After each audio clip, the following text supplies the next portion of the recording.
এগুলো হচ্ছে মনে হয় এটা সম্ভবত 3 মাসের ওষুধ হবে।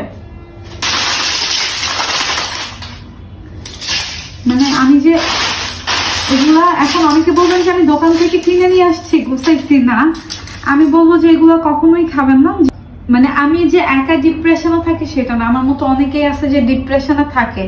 আর কাউন্সিলিং করতে গেলে হয় কি, অনেক রকমের মানুষদের পাওয়া যায় যাদের জীবনে অনেক দুঃখ, কষ্ট, হতাশা, মানে মানুষের উপর দেখে কখনো ভিতরটা বোঝা যায় না। আমি এরকম অনেক দেখছি। কাউন্সিলিং এ গেছে একটা মেয়ে ছেলে, সংসার লাইফ সুন্দর সাজগোজ করে বসে গেছে হাসি খুশি। মেয়েটা যখন কাউন্সিলিং এ বের হচ্ছিল কান্না করতে করতে মানে যাচ্ছিল।